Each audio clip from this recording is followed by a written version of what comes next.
Saludos a todos, bienvenidos a un nuevo podcast del Abismo. En esta oportunidad hemos invitado a un gran amigo de todos nosotros. Está aquí Vico Figueroa, desde Alemania. Un músico paseño, conocido por ser el vocalista y tecladista de Facto Alpha y formar parte también de otras bandas que ya nos va a contar. Aquí estamos también con varios otros amigos. Aquí están los Diegos, el George y el Andy, que ya es bastante amigo también de los podcasts. Así que gracias a todos por estar aquí. Y bueno, vamos a empezar. Rico, gracias por estar aquí con nosotros y sea bienvenido y bueno, saludos. Gracias, Krups. Es lindísimo estar acá. Les agradezco muchísimo la oportunidad de compartir un momento conmigo y lindísimo verlos. Ya les decía, ya lo he dicho anteriormente, pero me emociona mucho escucharles en los podcasts. De alguna manera me conecto nuevamente con tantos recuerdos de amistad, de momentos lindos que la música me ha brindado, porque finalmente nos conocemos con todos ustedes gracias a nuestra pasión por la música. Entonces, lindísimo en esta oportunidad, aquí y ahora, estar conectados con ustedes. Genial, gracias. Rico, empezaremos. Quería que nos cuentes tus recuerdos más antiguos relacionados a la música. Ok. En general, ¿no? A la música en general, no Okay. ¿Qué es lo que te acuerdas? Lo más... Wow, este es un podcast psicoanalítico, entonces. ¿Qué recuerdas, Nico? Wow. Creo que lo que me acuerdo en este instante que me haces la pregunta es un Walkman. Un Walkman que lo que me alucinaba era cómo se escuchaba con audífonos, la música, que mis hermanas, porque yo tengo dos hermanas mayores, mis hermanas tenían sus vinilos y toda la cuestión, pero era muy distinta la experiencia cuando me ayudaron a grabar un cassette de cualquiera de sus canciones y escuchaba en el Walkman. Y él seguramente tenía unos 8 años por ahí y me alucinaba escuchar tantos detalles de la música. Y yo no tenía idea qué cosa era rock, qué cosa era pop, ni nada por el estilo, pero poco a poco se fue aclarando un poco el asunto. Creo que eso es lo que me acuerdo de empezar con la música. Me acuerdo que quería ser baterista también, me acuerdo que me hacía mis baquetas de marcadores que los unía con scotch o algo así y pegaba unos almohadones. Me acuerdo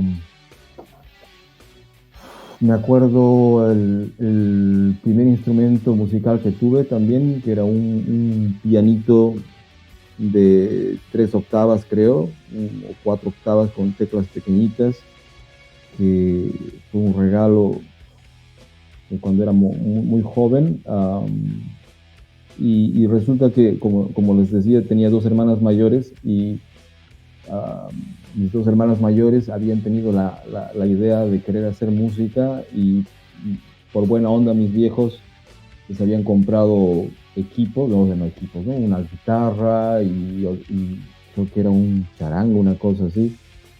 Pero obviamente, como adolescentes, como eran mis hermanos, se entusiasmaron un rato y los dejaron, ¿no? Entonces, cuando yo y mi hermano, George, el guitarrista de Facto Alpha, tuvimos la misma idea de hacer música, nos dijeron, sí, claro, ¿no? Entonces, no era la misma posición, así que yo tenía ese tecladito pequeñito, el George tenía la guitarra de mi hermana, y así fue que comenzamos a pasar clases, tanto de órgano y el George de guitarra con esos instrumentos, ¿no?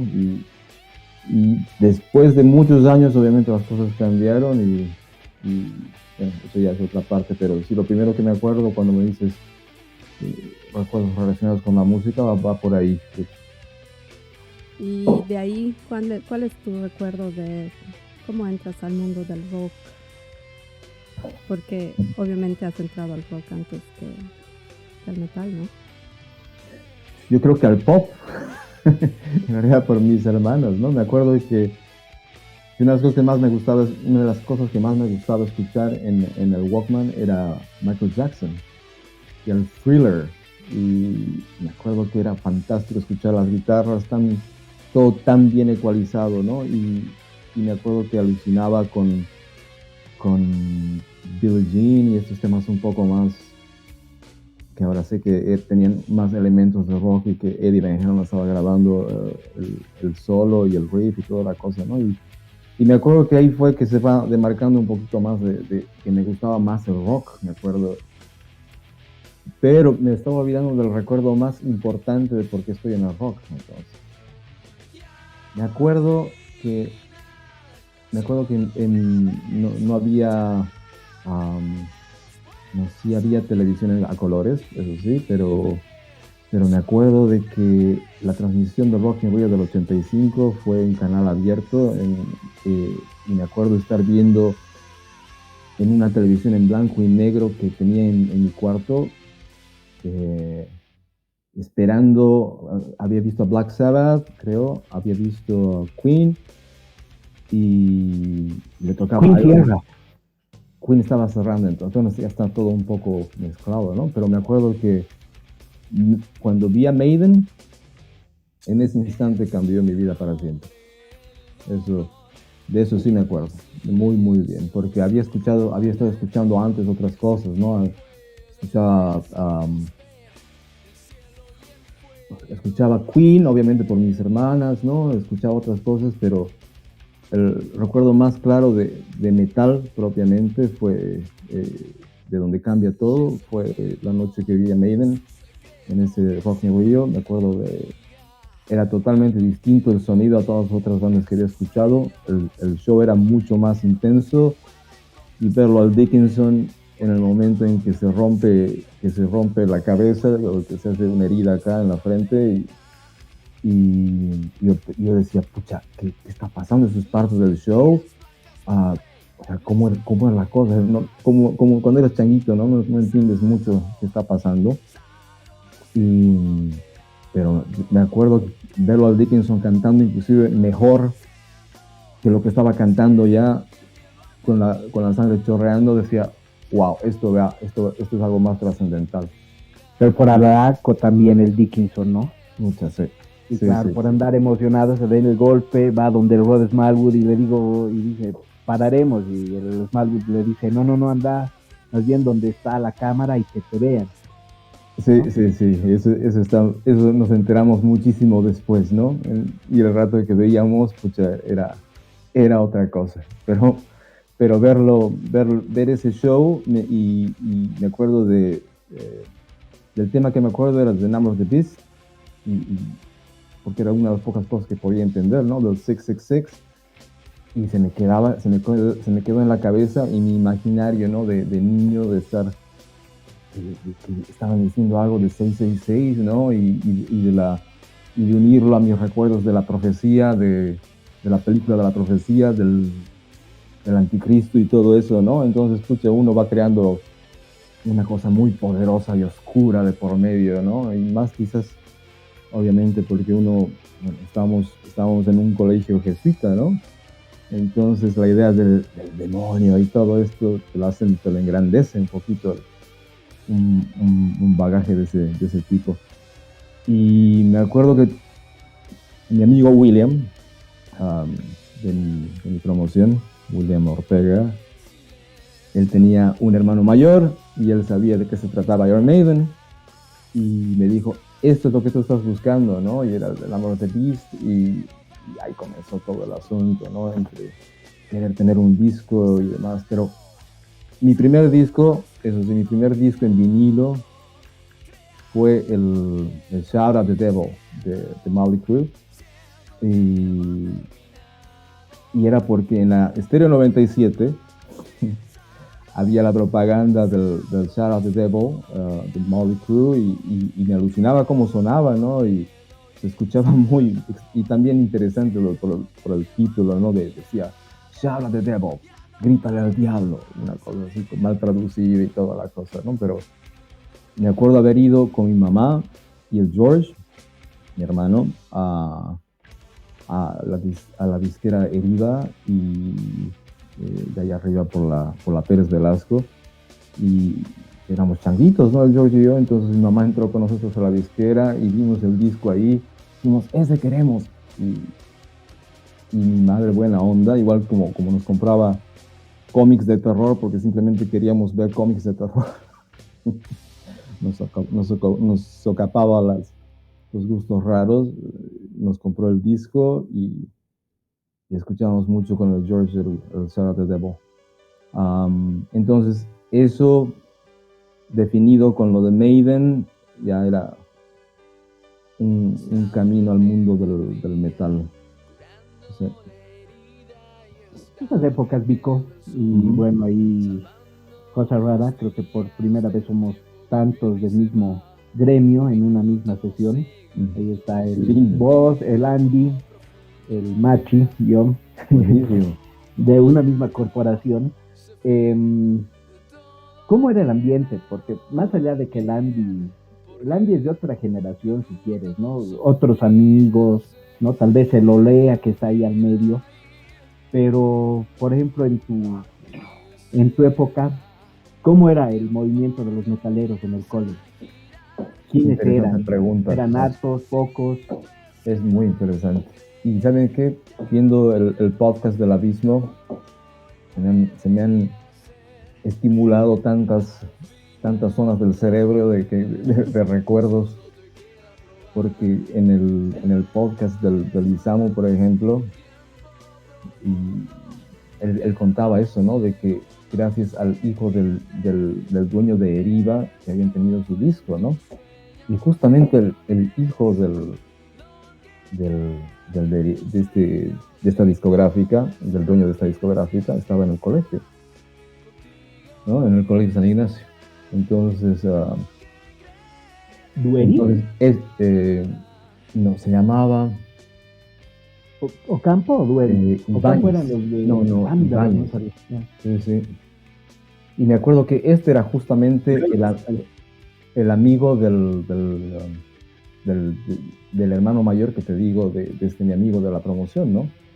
Entonces, en el colegio San Ignacio, en cuestión de metal o en cuestión de rock, siempre había alguien que escuchaba rock sin saber que era rock, pongámoslo así, ¿no? O sea, no había una cosa así, los rockeros, digamos, ¿no? Por lo menos en la época que estoy hablando. Yo salí del colegio San Ignacio en 90. Entonces, cuando estábamos en nuestra adolescencia, o nuestra preadolescencia, quizás entre 12 y 13, siempre había alguien que escuchaba rock, pero tú no le tirabas mucha bola, o sea, tampoco había, digamos, nadie que te enseñe del asunto, ¿no? Entonces, estamos hablando de décadas antes del internet y de cualquier cosa. Entonces, te enterabas, igual que lo que decía el Isamu, de alguien que tenía un disco, de alguien que se había grabado, ¿no? Entonces, yo siempre me acuerdo que había gente que escuchaba rock, pero no había un movimiento como tal, por decir. Y pensar que estaba ahí el Grillo también, y que estaba el Panchis Maldonado de los Atajo también en el colegio. Algo estaba pasando en el colegio San Ignacio. Estaban criando futuros músicos rockeros sin saberlo, los pobres sacerdotes. Pero bueno, entonces me acuerdo que el Luis de Antesana, este gran actor, gran músico y un amigo de la promoción, siempre tenía tenía una banda de rock en la promoción, con el Nelson Nava, que era el hermano de una de las de Idia. Qué loco, ¿no? Tantas cosas, pucha, y tenían, y se llamaban, y el Billy, el Bilbao. El Bilbao, pero es 2 promos menos, no es Nacho el Bill. 2 promociones antes, 88, ¿no? Sí. Entonces él les ayudaba también con la guitarra, ¿no? Entonces eran los Pollos de Fuego, a pesar de que Buen nombre. Sí, sí, sí. Y la verdad, la primera, y entonces ellos sí eran definidos, ¿no? Como los músicos de rock de la promoción y todo esto, ¿no? Y tocaron en un par de actos del colegio y demás.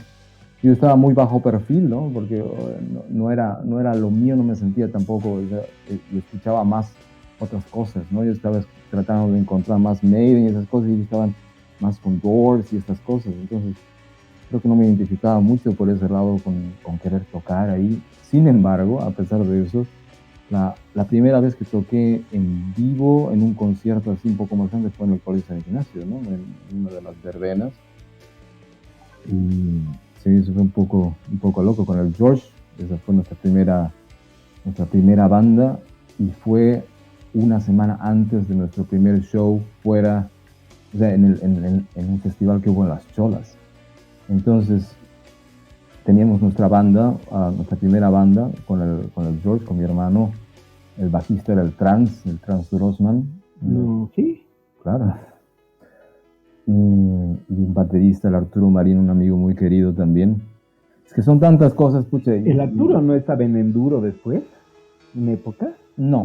Me suena Marín. El Arturo Marín, un excelente baterista, un gran amigo también, pucha. Y bueno, lo más chistoso es que el baterista, el Arturo Marín, vivía al lado de la casa del Pablo Olea. Oh, no, del Pablo Olea, del Pablo. Sí. Era un excelente baterista, fanático de Tommy Lee, y se había estudiado todos los movimientos de Tommy Lee. Y a mí me alucinaba verlo tocar. Y este Pablo, me tengo que acordar, pero el Pablo resultó ser un ingeniero de sonido muchos años después, y ahora vive en Estados Unidos, y era el hijo de un conductor de un programa de televisión. La cosa es que el Pablo llegó al final a grabar a Thalía, y también estaba trabajando en el estudio cuando Michael Jackson grababa unos discos. O sea, ya otro estrato, ¿no? Wow. Pero como la gente está haciendo tantas cosas y hay tantas historias pasando al mismo tiempo, ¿no? Es impresionante verlo en retrospectiva, ¿no? Cuando está pasándote la vida, simplemente está pasando y es algo natural, ¿no es cierto? Pero cuando lo ves en retrospectiva tiene un sentido tan sorprendente, tan completo, y que encajan tantas cosas. Pero bueno, sin tratar ya me he ido por miles de otras ramas, pero volviendo a la cuestión del colegio, que era tu pregunta, Diego, creo que siempre ha habido rock, y no sé cómo estará ahora, espero que siga habiendo, pero yo creo que sí es interesante cómo de alguna u otra manera sale a relucir una parte muy importante de cada persona mientras más presión tiene encima, ¿no? El rock siempre se ha caracterizado por ser eso, y el colegio no era una excepción, de que a más presión, más reacción, ¿no? Y eso es en un momento muy, muy pesado, pero a la larga se agradece finalmente. Inclusive ciertos abusos y ciertas huevadas que yo no quisiera que mi hijo pase, y no voy a dejar que pase, digamos, ¿no? De profesores y de una mentalidad muy, muy cuadrada. Yo le agradezco mucho al colegio de cierta manera, pero al final, ¿no? Muchas cosas eran muy pesadas en esa época, y me acuerdo que yo quería que me cambien y demás, pero no, había que seguir y todas esas cosas. Pero ahora me pongo a pensar de que si he sido por el lado fácil, quizás no hubiese hecho las cosas de la música que he hecho, y no estaría tan feliz de haberlas hecho también, porque ha sido una manera de compensar todo eso, y no creo que... Sobrellevar las cosas también. Sí. Es algo que ves también en otras personas, en otras cosas, en otras circunstancias, pero lindísimo también poder verlo de una manera distinta ahora, ¿no? Querido Vico, volviendo a tu concierto, porque yo me acuerdo de ese concierto. Puta, que no, pues. O sea, de hecho, era la primera vez que veía una banda progresiva boliviana. Un cañón. el, la vez que tocaron ahí como detrás de las cholas, algo así era, ¿no?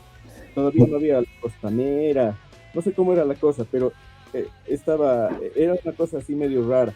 Era un escenario interesante. Por ahí había una feria también, si no me equivoco, tantos años atrás. Entonces, ese concierto en el que ustedes tocaron, eh, inclusive creo, si no me acuerdo mal, creo que me acerqué a ti, pero y te dije, y te felicité y todo lo demás. Has debido tener un millón de cosas ese día seguramente, pero me acuerdo, de esa vez me acuerdo de ti. Ya, me acuerdo muy bien. Y realmente fue de esa época, cuando tú me estás hablando, estábamos empezando, estaba el club, ¿sí? Esa era la época cuando estaba el club ya empezando a deshacerse.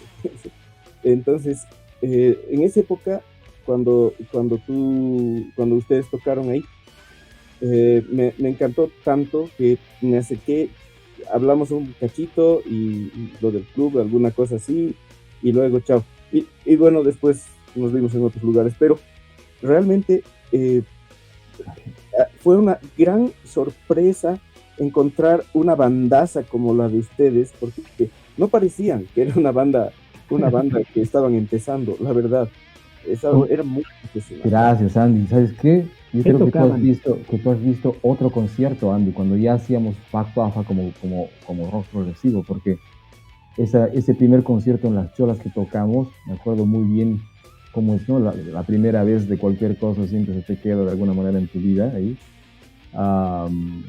Me acuerdo que la primera vez en el concierto de Las Cholas tocamos con Diez Irae, me acuerdo muy bien de Diez Irae, pero esto era el 89, Andy, y después lo que tú viste con cuando ya Facto Alfa, como Facto Alfa, esto ha debido ser el 98 más o menos, porque ya teníamos definido el estilo, ¿no? De hacer rock progresivo, y eran nuestras primeras tocadas como banda haciendo rock progresivo propiamente, y creo que viste ese show quizás, porque el primero, con 10 Irae, me acuerdo que lo que tocamos, así, les voy a dar mi song list, mi setlist, comenzábamos con una canción de los Sex Pistols, pero la versión de Skid Row, me acuerdo que... ¿Psychotherapy? No. No. No, la Psychotherapy es de los Ramones. No me voy a acordar ahorita.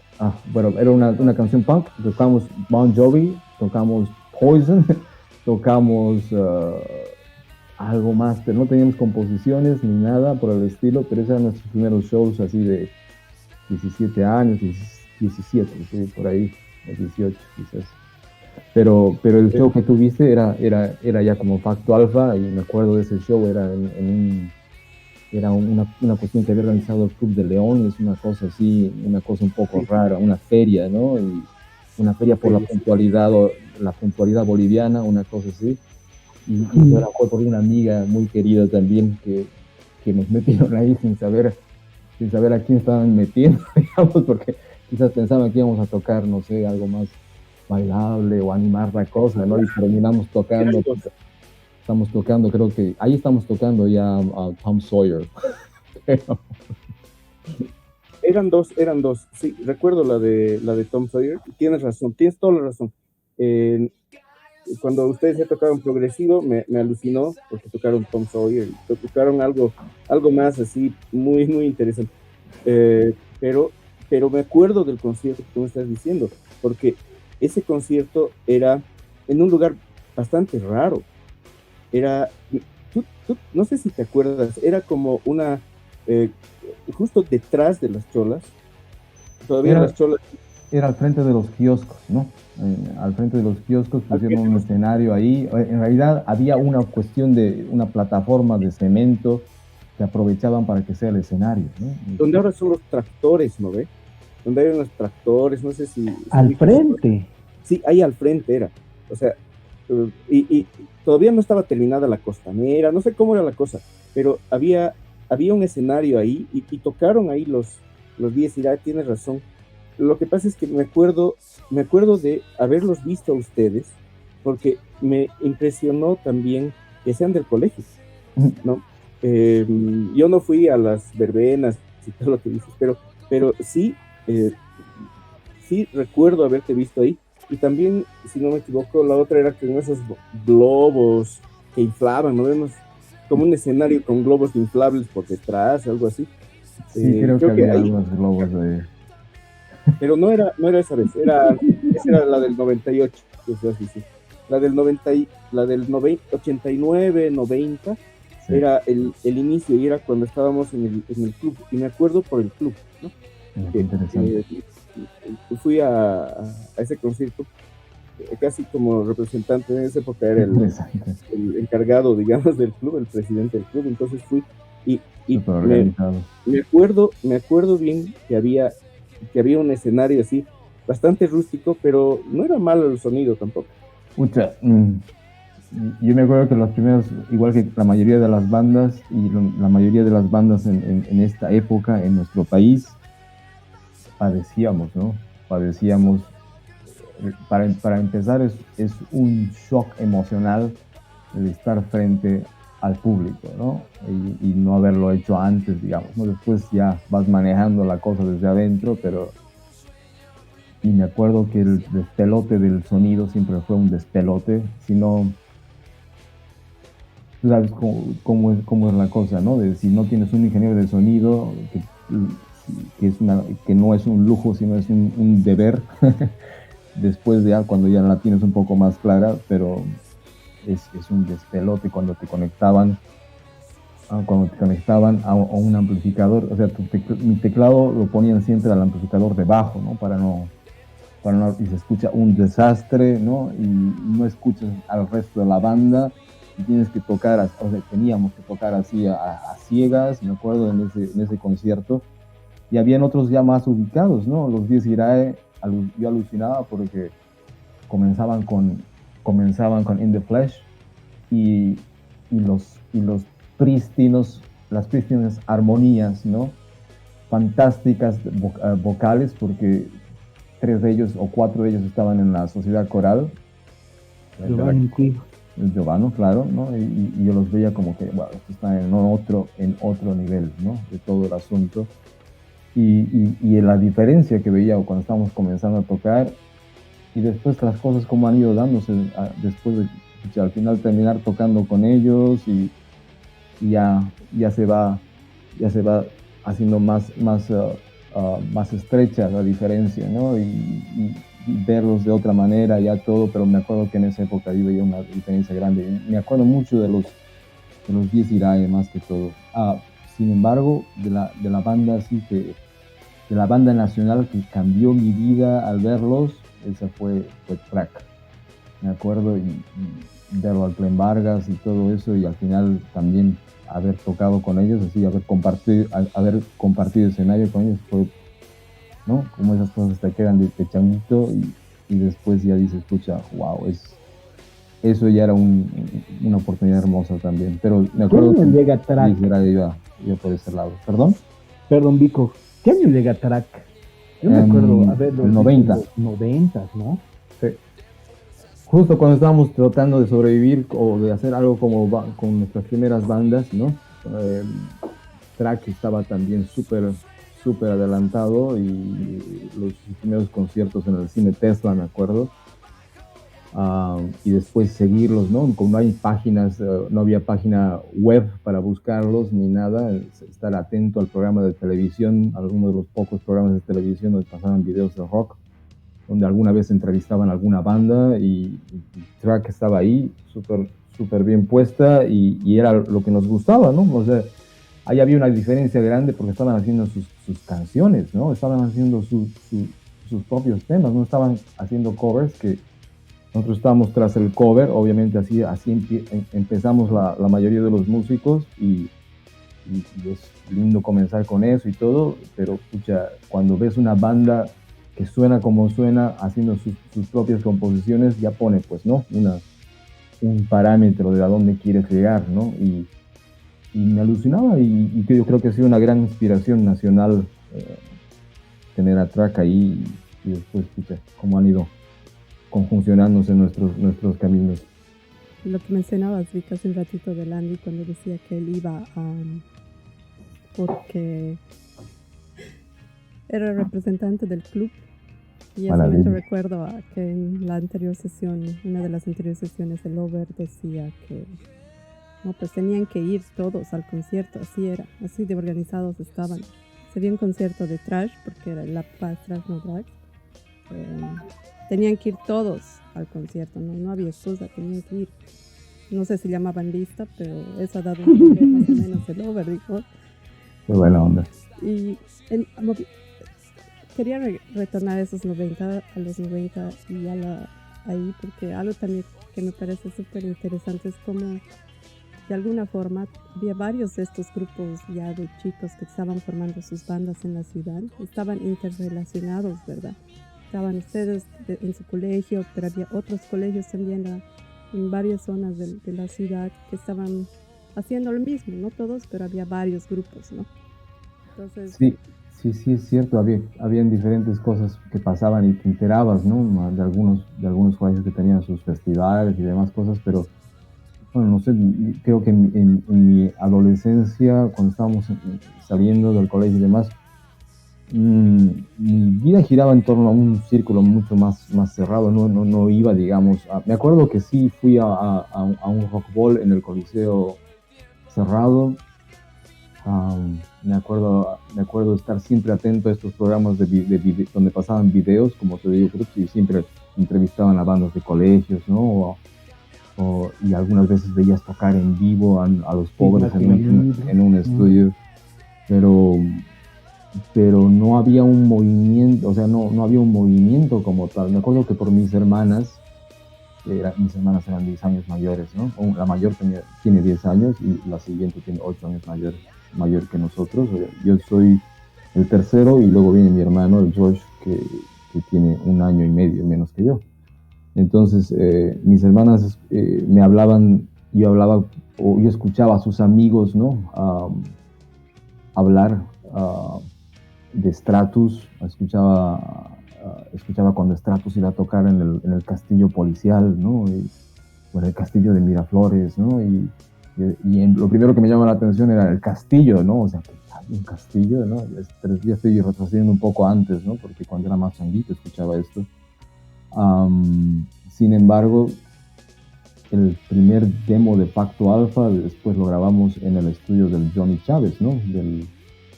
Que estaba ahí en la calle México. Entonces yo sabía que él que estaba en Stratus y toda la cosa. Entonces años después ya tienes una idea de cómo va evolucionando un músico, ¿no? En un estudio, y es parte también de una historia mucho más grande.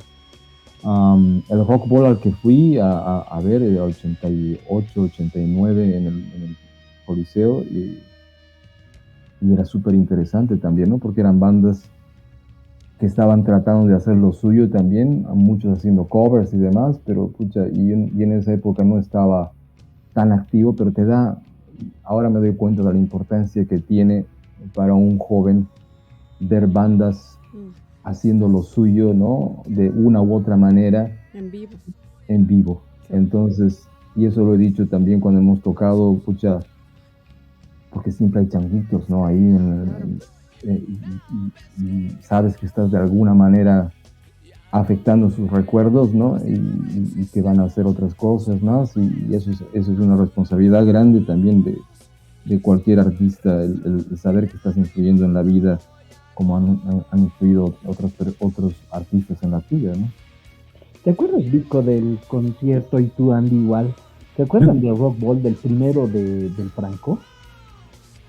Yo toqué en el Rock Ball del 92 con Alcohólica, ¿eh? Y esa era una época muy distinta de mi vida, porque eso ya iba por otro lado, pero el primer Rock Ball en el que toqué y canté fue el 92, pero creo que hubo uno antes, ¿no?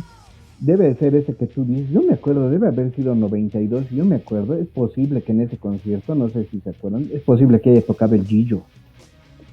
El Gillo con los amigos de Harry, no estoy seguro, la verdad. No, creo que no se llamaban así. Y después tocaban medio heavy. Ha debido ser las 3 de la tarde, 4. Después me acuerdo que tocaban los WAPs. Los WAPs. Y los WAPs tocaban una versión de Aggie Kidjo. Si me acuerdo hasta el día de hoy, la Everything About no, pero You, eso es después, Gaso, porque el Hable Kidjo es después de ese debe haber sido, pero 95. No era Sí, 95. porque Agri que Joe estaba sonando con ese tema cuando George y yo estábamos en el 92 en Los Ángeles, ¿no? Entonces, del 92 es Agri Kidjo. Del 91. 92. Para que esté tocando el cover, eso debió ser después, ¿no? Sí, ya, a ver, no te vayas, Diego. Volvemos al punto. Entonces, no, aquí saquen Google y ya. Ya. No debe haber en Google. Bueno, el primer rock yo me acuerdo era Dale, el de Ayun, que fue mi colegio, ¿no? Claro, sí, George era el organizador. Claro. Yo participé en dos, ¿no? En los Explore Rock, ¿no? Los Explore Rock, claro, el 97 y el 98, ¿no? Que cuando yo estaba saliendo de bachiller. Eso sí me acuerdo, ¿no? Eso que el 97 tocamos nosotros. 97, ¿con quiénes? ¿Con Hople? No, con Hople era claro, pues. Sebas, sí. Qué buena onda, man. Ya hemos tocado en el mismo Explore Rock. ¿Ves? Wow, sí. qué época. Y después me dicen, no, yo quería, bueno, dos cositas para con el querido Vico. Una anécdota que siempre la contamos ahí con el Boris Garañaz, un compañero que ustedes todos conocen, compañero mío de aventuras musicales y no musicales, y que siempre decíamos nosotros, ya a fines de los 90, seguro te vas a acordar, Vico, nosotros desde ahí nos acordamos de ti, obviamente, porque eras pues nuestro profe en el CBA. Claro, claro, me acuerdo que tú llegabas así, con tu pelo largo, así, y decíamos, pucha, nuestro profe debe ser metalero también, que no sé qué, decíamos con el Boris, me acuerdo, y claro, que no sé si en ese momento ya nos presentamos, digamos, ¿no? Porque, bueno, nosotros tendríamos, ¿qué? 17, una cosa así, tú eras nuestro profe del CDA. Claro, nosotros estábamos en plena ebullición del metal, ¿no? Con el Boris y bueno, desde ahí nos acordamos. Obviamente después ya la vida se encargó de volvernos a encontrar gracias a la movida, a la escena, a las amistades, al propio metal, ¿no? Pero maravilloso. Desde el CBA yo me acuerdo. Ucha, sí, me acuerdo del match, me acuerdo del Boris. Nada, al final, bueno. Sí, era súper interesante porque obviamente, ¿no? Y en el CBA era facilísimo distinguir a los metaleritos, ¿no? Metaleritos. Son identificables a kilómetros los metaleritos, ¿no? Y es alucinante. Metaleritos.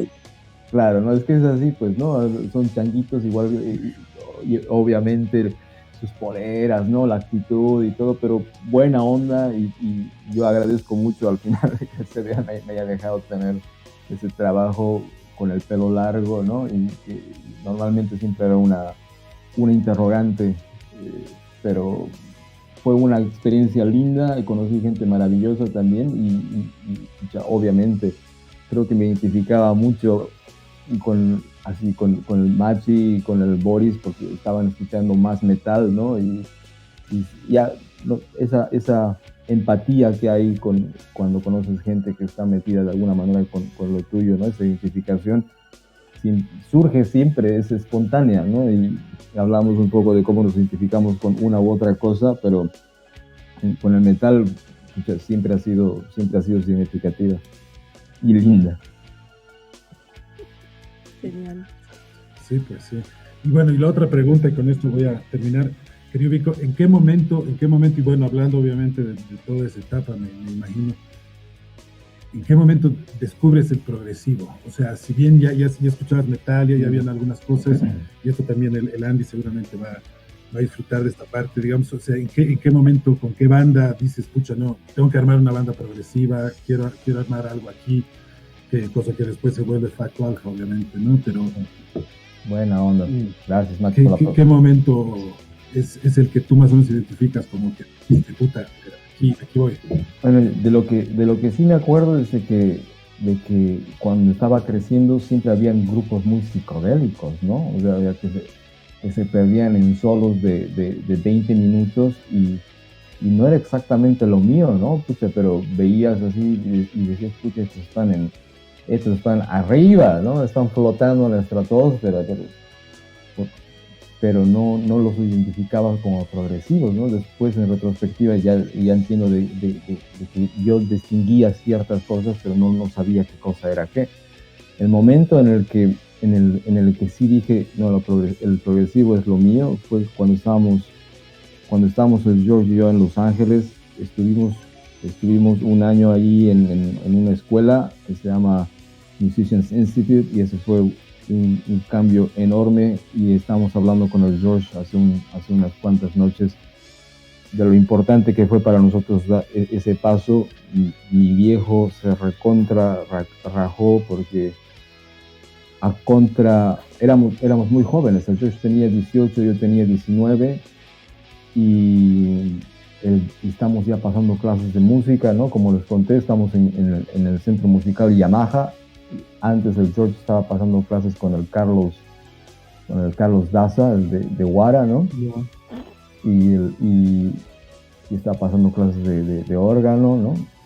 Eso fue cuando teníamos 14 o 13, ¿no? Pero yo seguí una parte en el conservatorio, en talleres y cosas, no como parte del conservatorio, pero estaba pasando clases ahí con algunos profesores. El George también, sus clases particulares, me acuerdo. El George estaba todo el tiempo ensayando, y el George estaba súper claro en que lo suyo era Van Halen, por ejemplo, ¿no? Y a pesar de que en nuestras primeras bandas tocábamos otras cosas, pero él alucinaba con Van Halen, y me acuerdo que viendo los podcasts y hablando de lo que hablaban, de que realmente no teníamos mucha idea en La Paz en esos años del tipo de equipo que tenía que tener un guitarrista para sonar como sonaban en el disco. Estábamos exactamente en las mismas, ¿no? El George se ocupaba de investigar un poco cómo hacer para que suene como rock y demás, pero cuando nos fuimos a Los Ángeles, porque eso fue la cosa, de que estábamos con clases de música y hubo un momento en que había que decidir si es que yo estaba entrando a la universidad, había terminado el colegio y estaba en el CBA, me acuerdo, cuando tenía 18 años, y dijimos, pucha, y si vamos, sería súper lindo poder estudiar más, conocer más para hacer más como queremos la cosa, ¿no? Y mi hermana fue una parte importante. Una de mis hermanos, la segunda, era azafata.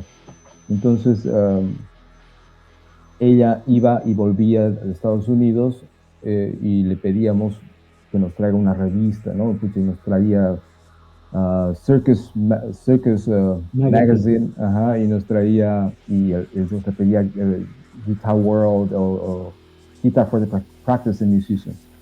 Y ahí veíamos, ¿no? Entonces habían propagandas de escuelas ahí, y les escribíamos, y todas eran muy caras. Había una en Atlanta que iba más o menos, habíamos hablado con mi hijo de cómo podíamos hacer para irnos unos 2 meses, ¿no? 3 meses, creo, una cosa así. Y por eso veíamos más a Atlanta como una posibilidad, y al final mi padre dijo, ok, váyanse 3 meses entonces a practicar también un poco lo del inglés, ¿no? Pero tienen que volver, y van a volver a la universidad y todo eso, ¿no? O sea, mi padre tenía todavía la idea de que íbamos a estudiar nuestras carreras, y lo de la música iba a ser una parte, un complemento. Pero tengo que agradecerle a mi padre. Mi padre, en su juventud, mi padre era odontólogo, ¿no?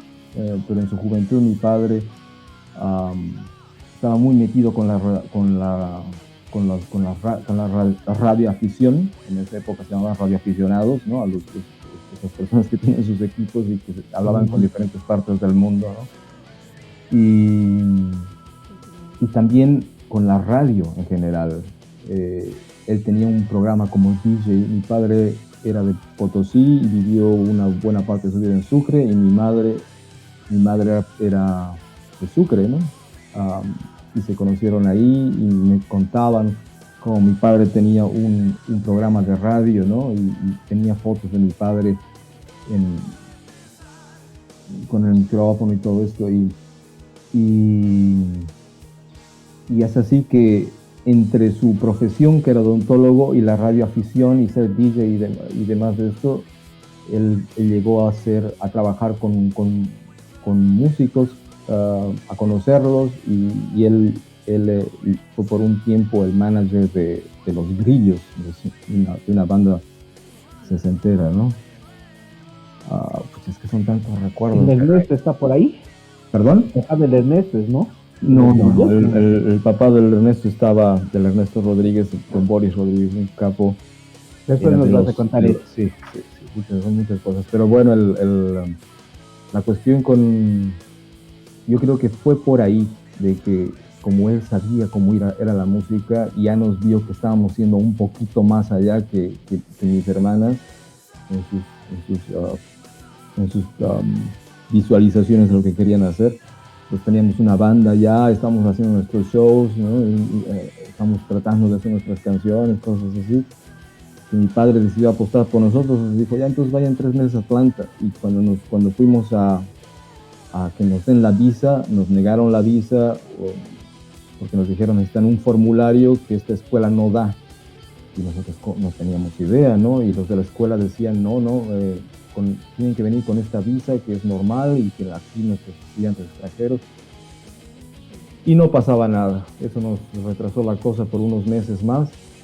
Y ahí en las revistas estas que recibíamos, aparecía el GIT, ¿no? El Guitar Institute of Technology, como la meca del guitarrista de rock, ¿no? Y veíamos, y era pues mucho mejor que Atlanta, ¿no? Pero obviamente el precio era mucho mayor, y sí habían programas de 3, de 6 meses, de 1 año, pero era en Hollywood, ¿no? La escuela está en Hollywood.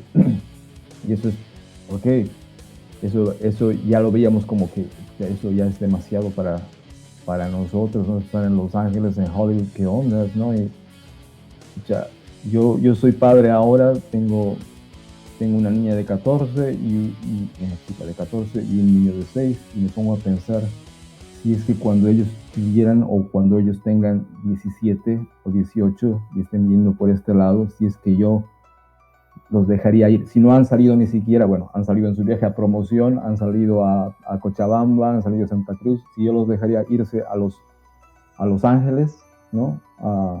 Y a vivir solos, ¿no? Después de vivir, no estoy muy seguro, pero acordándome de la actitud de mi padre, creo que al final lo haría, porque eso fue un cambio total de nuestras vidas, ¿no? Entonces hicimos nuestra aplicación, nuestra postulación a AMI, a Musicians Institute, y era otra cosa. Primero nos enviaron un paquete, nos decían muchas gracias por su solicitud, tienen que completar un examen, y eso era, ¿no? Okay, un examen, es un examen de oído, un examen de oído musical, un examen de algo de lectura, un examen de rítmica, ¿no? Y nosotros, me acuerdo que con nuestros profesores, ¿no? Entonces, con su profe y yo con mi profe también hicimos el examen, ¿no? Y recibimos, y dijeron, ok, ustedes están en un nivel así para empezar, entonces les aconsejamos este programa, ¿no? Todo muy extremadamente organizado, ¿no? Y todo era por correo, entonces no estamos hablando del email, ¿no? Sino esperar a que llegue el paquete al correo, y meses de por medio, etcétera, ¿no? Pero nos enviaron al final el formulario que necesitamos para ya pedir nuestra visa. Entonces, con esa confianza total y absoluta, nos fuimos a la embajada una vez más, y nos rechazaron una vez más, ¿no? Nos dijeron, ustedes no van a ir a aprender música, ustedes están yendo ahí, o sea, nos dieron, ¿no?, la idea de que están a quedarse, ¿no? Nos pidieron otra cosa más de soporte económico una segunda vez, y nos rechazaron la segunda vez también. Y yo estaba en esa época, estaba tocando en Alcohólica, era el tecladista de Alcohólica y cantaba Sweet Child of Mine, era el único cover que estaba tocando Alcohólica. Entonces yo estaba con mi vida, empezando mi vida de músico, ¿no? Decía, yo no quiero ir a Estados Unidos, yo la tengo hecha acá, ¿no? Así, tocando en el Rock Bowl del 92, ¿no? Pero dije, si nos rechazan una vez más, no pasa nada, ¿no? Pero George era el que tenía un poco más la cosa. No, tenemos que hacer lo que sea para ir, Vico, pucha, ¿no? No, bueno, ok, veamos. La tercera vez nos aprobaron la cosa y fue todo muy rápido, ¿no? Porque como habían habido tantos rechazos y estaba acercándose la fecha de iniciar el curso, no teníamos ni departamento, pues estamos en bolas, ¿no? Y yo digo, pucha, ¿cómo podíamos estar tan en bolas o cómo podíamos ser tan de bolas? Pero había una cuestión de bolas de por medio. Entonces, al final nos fuimos, el George y yo, atrasadísimos para variar a Los Ángeles, por decirles, un miércoles un miércoles y las clases empezaban el viernes, una cosa así, ¿no? Y nos fuimos llegando a un hotel que no teníamos dónde íbamos a vivir, pero suponíamos que la escuela nos iba a ayudar, eso nos habían dicho, nos iban a ayudar a encontrar un lugar para vivir. Y de repente estábamos ahí con el George con su guitarrita, y yo con mi tecladito de 3 octavas que entraba en mi maleta, y nuestra ropita, y estábamos en Los Ángeles, ¿no? Puta, qué loco. Y sí sabíamos algo de inglés, pero hasta habíamos salido del CDA, pero no era lo mismo, ¿no? No era lo mismo que el libro.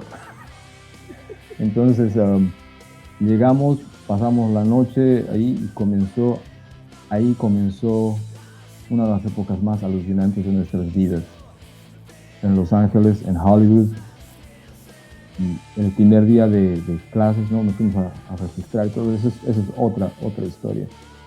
Y el que admitía el que inscribía, hacía la primera inscripción ahí, era un argentino, se llamaba Dan Díaz, era un guitarrista. Y nos dijo, sí, ¿ustedes vienen de Bolivia? Entonces, sí. Me dijo, que no ha venido nadie de Bolivia. ¿En serio? ¿En todo este tiempo? Sí, no, ustedes son los primeros que vienen de Bolivia. Wow, ok, súper. Eso era otra cosa. Lo con quienes más nos identificamos en esa escuela, porque MI es una escuela maravillosa, ¿no?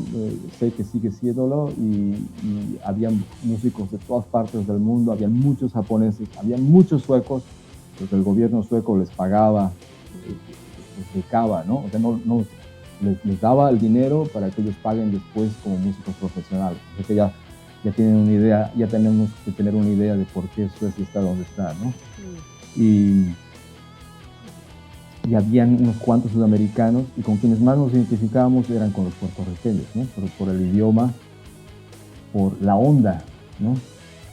Habían un par de brasileños por ahí, había un chileno fantástico, un guitarrista increíble, pero con los puertorriqueños había un contacto mucho más próximo, y unos españoles, pero los españoles, unos capos como músicos, pero no tenían el inglés lastimosamente, y me acuerdo que después de unos meses decidieron pelar, ¿no? Era imposible ir al paso que iba a esta escuela, que era extremadamente machacante, ¿no?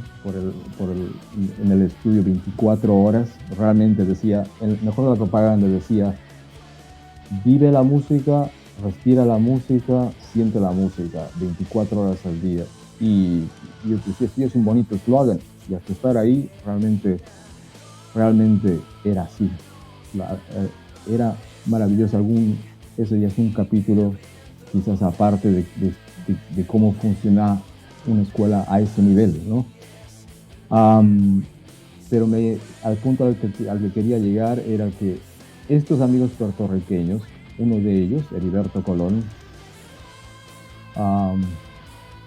me hacía mucho recuerdo al Diego, de que escuchaba miles de cosas, y tenía todo clasificado, ¿no? Y nos superaba en años luz en el conocimiento que tenía de la música, porque obviamente el puertorriqueño, a pesar de que está hablando español, está hablando inglés todo el tiempo, ¿no? Entonces el puertorriqueño vive, exactamente, y vive en una cultura tan alucinante. Eso es que hay muchas cosas. Y resulta que este amigo nos dijo, entre todas las cosas que escuchaba, dijo, oye, pana, y escucharon a Dream Theater. Y nosotros dijimos, bien. Casi nada. Pero están en la radio. Y estábamos comenzando a escuchar una radio ahí en Los Ángeles que se llama KNAC. Y en KNAC no le tiramos mucha bola al comienzo porque buscando radios, sí, eso era. Pero George se llevó su guitarrita y yo me llevé mi tecladito, pero sí estamos llevando una radio, ¿no? Una boombox, así que era nuestro tesoro preciado porque tenía CD player, tenía 2 caseteras y tenía el puto sonido, ¿no? Entonces nos dijimos, no, tenemos que llevar nuestra radio. Esas cosas de adolescente, ¿no? De adolescente de La Paz.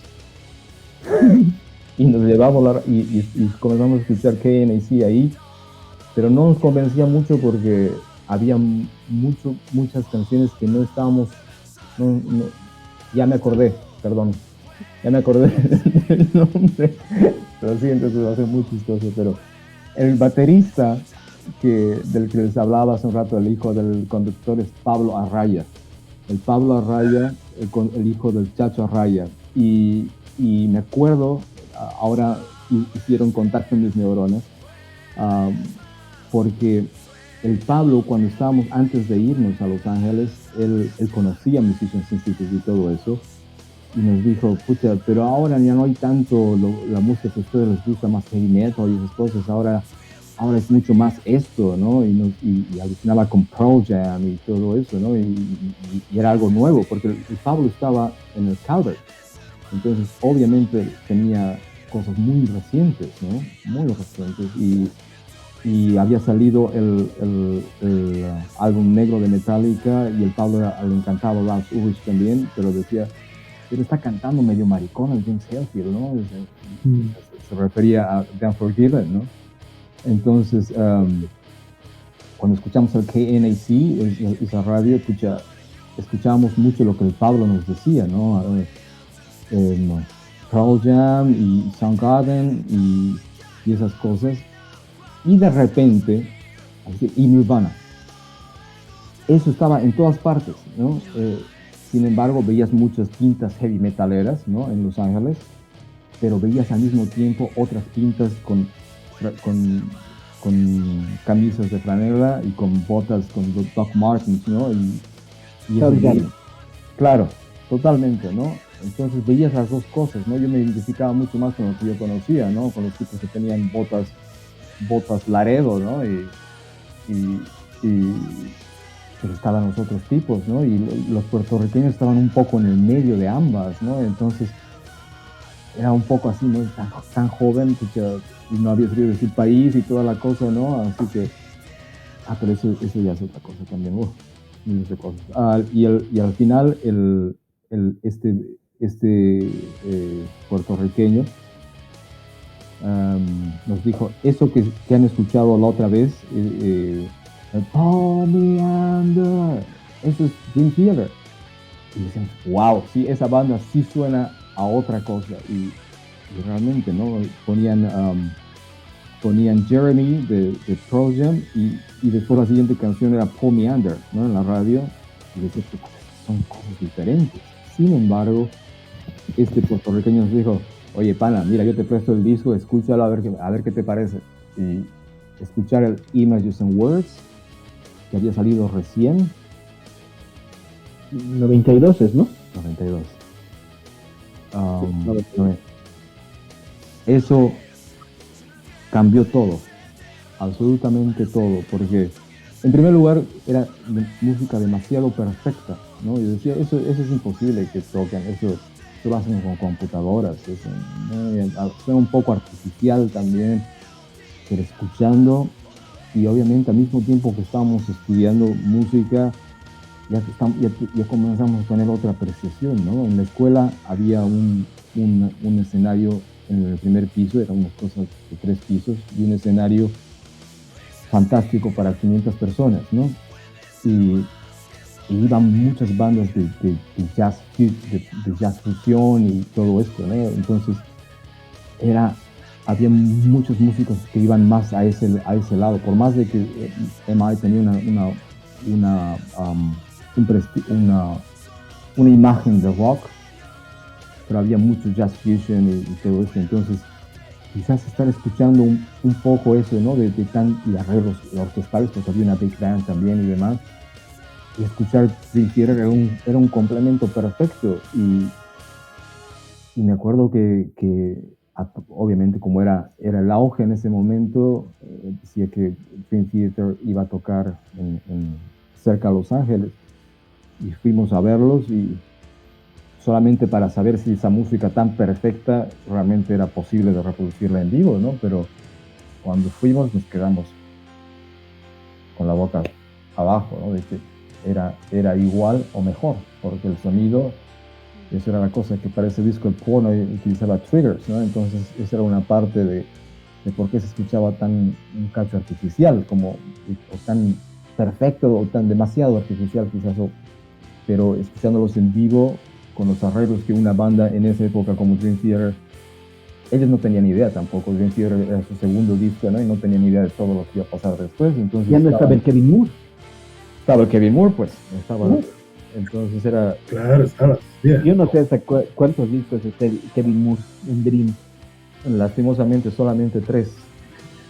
Los primeros 3, ¿no? Entonces... Puta, pero haberlo visto, qué maravilla. No, todo. Sí, en ese entonces, en ese momento, qué increíble. Era un momento maravilloso realmente, y desde ese momento decía, ok, eso es progressive metal, ok, ahora está un poco más claro, y ahí fue que estos amigos nos decían, pero hay otras bandas de metal progresivo, mira, está Faith Warning, está también Queenstrike, está también, esto no es tan metal, digamos, pero Rush, ¿no? Y nos comenzaron a mostrar más cosas, ¿no? Y nos prestaban, y nosotros comprándonos cajas y cajas y cajas de cassettes metálicos para grabar en nuestro boombox, ¿no? En nuestro Sony, grabarlo con la idea de llevarnos estos tesoros a Bolivia, ¿no?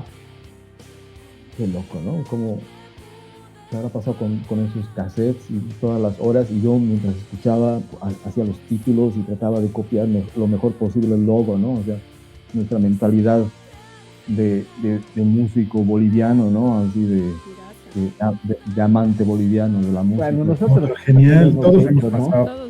Genial, todos. Sí, somos de la época, todos del cassette, así de claro.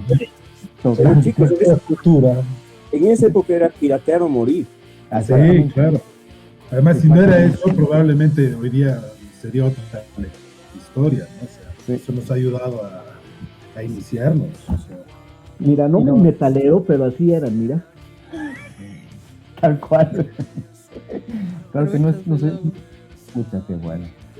Que viva los Chili Peppers. Pero claro, el Mother's Milk.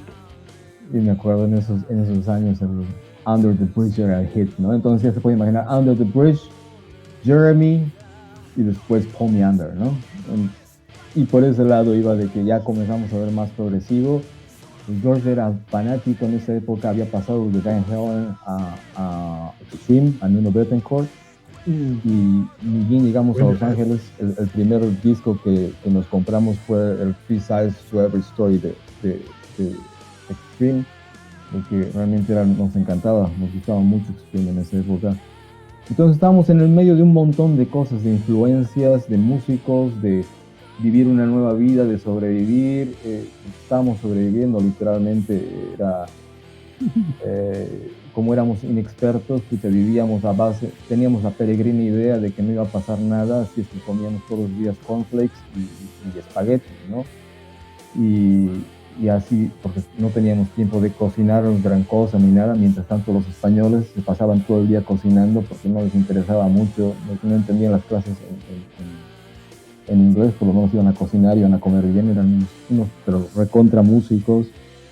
Era una época muy linda, muy de descubrimiento, de apertura a todo, de una frescura de la vida que estaba aproximándose, ¿no? Y ahí fue donde comenzamos a tocar más en vivo. Eso ya es otra cosa, otra parte importante también de mi vida, de hecho. Pero, pucha, no sé si es que te he contestado, Gaso, o... Sí, genial, o genial. perdón, Mache. Todavía no le has contestado.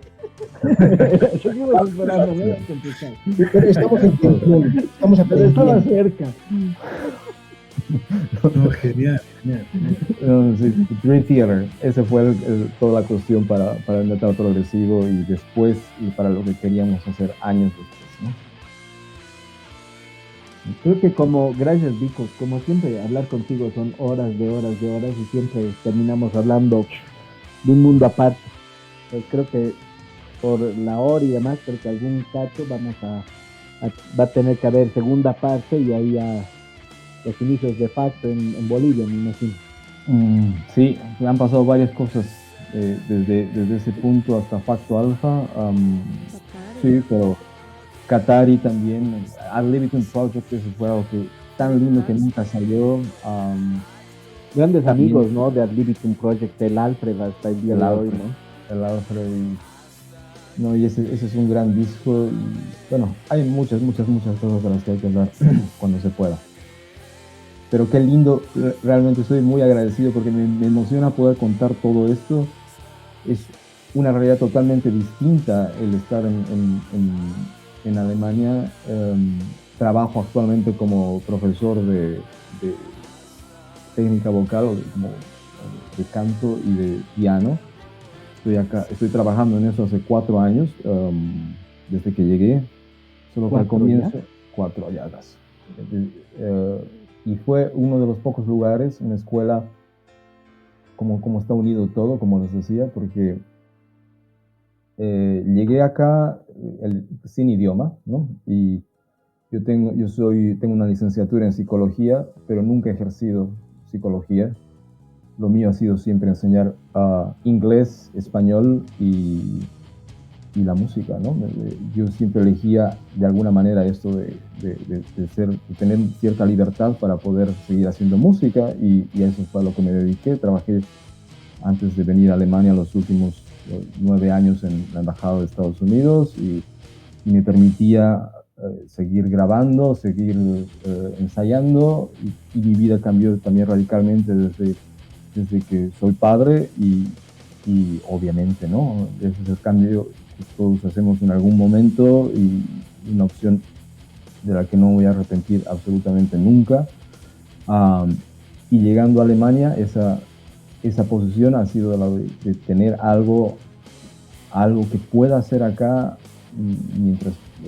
mientras apoyo la educación de mi hijo, ¿no? De mis hijos. Entonces, finalmente, el dueño de la escuela donde actualmente trabajo había ido a Musicians Institute también. Entonces, por más de que no tenía toda la experiencia de profesor y toda la cosa, eso fue lo que les llamó la atención y le dijeron, ok, entonces puedes comenzar a trabajar con nosotros, ¿no? Y al comienzo era con muy poquitos alumnos. Y al mismo tiempo estaba buscando otro tipo de trabajo también aquí en Alemania y trabajé de otras cosas y era muy pesado al comienzo mientras iba ganando alumnos, ¿no? Entonces ahora, después de 4 años, estoy muy agradecido, tengo muchos alumnos y estoy trabajando prácticamente tiempo completo, solamente por haber tenido la oportunidad de haber estudiado en esta escuela y de transmitir lo que sé y de mi experiencia como músico, que finalmente es lo que les interesa también. Entonces le debo muchísimo al metal, le debo muchísimo a la música, a esta oportunidad que me ha dado la vida de relacionarme con gente maravillosa como ustedes, porque es eso, ¿no? Creas vínculos importantes que van más allá de cualquier otro ambiente y eso ustedes saben cómo es, ¿no? O sea, no es lo mismo ese vínculo de algo tan puro como es el arte que cualquier otra cosa, que cualquier otro interés monetario o lo que sea que está en nuestras vidas como humanos, pero eso hace una diferencia grande. Entonces, sí estoy muy, muy, muy agradecido a todos. Dijo, no te vas a escapar. Pregunta técnica a todos. Top 3 de tus bandas. Uf. Ya, top 5 entonces. Okay. Primero, Me Name. mucho al puertorriqueño, de verdad. Bueno, todos han pasado. Así que, Enfermito. contanos, Vico, cuáles son tus bandas. Ya, Maiden. Muchas. De nuevo. Si quieres, no les respondes. ¿no? No, lo que pasa es que yo creo que hay unas que pasan etapas en la vida y circunstancias muy, muy específicas, ¿no? Hay algunas que tienen ese poder de pasar de una a otra, o sea, que atraviesan las circunstancias. Una de esas es Maiden, obviamente, porque después de 40 años, casi, Sí, es la que se mantiene ahí, es la que es un pilar, ¿no? No solamente de música, sino de vida, finalmente.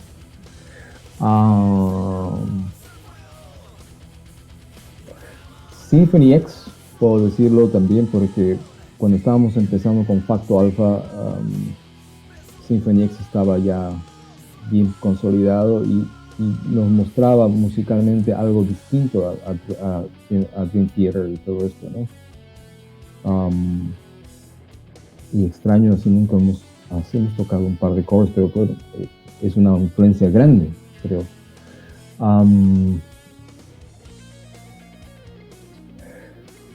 Deep Purple puede ser también. sí. Puede ser Purple también. Rush, obviamente, por cómo hemos evolucionado también escuchando mucho Rush. Judas, Motley Crue. Judas, Eso, Vico, totalmente, eso. Judas, totalmente, bueno, pues es que son esas bandas, ¿no? Judas Priest sí ha sido una banda extremadamente importante, porque también ha ido de la mano, ¿no? De estar descubriendo Maiden y todo esto. Sí, definitivamente Judas Priest, gracias por hacernos recuerdo. Motley Crue por ser la primera que tuve el disco, digamos, ¿no? O que fui a comprar un disco con mi mamá y esto y Entonces, 10. son muchas. Definitivamente tienes razón. Bueno, pero ya demasiadas. tenemos un panorama, sí. un panorama de qué Oye, ya me han sacado la radiografía. pero claro, de eso se trata, pues. Tienes que volver al Sí. control, pero. Ok. Ya sabemos cómo es. Desde el momento en que la cruz me dijo, ¿qué es lo primero que te acuerdas? Y sabía que estoy ahí por ese lado. No, sí, pero hay mucho más que quiero contarles. Si Hay que quieren hacer también, segunda parte.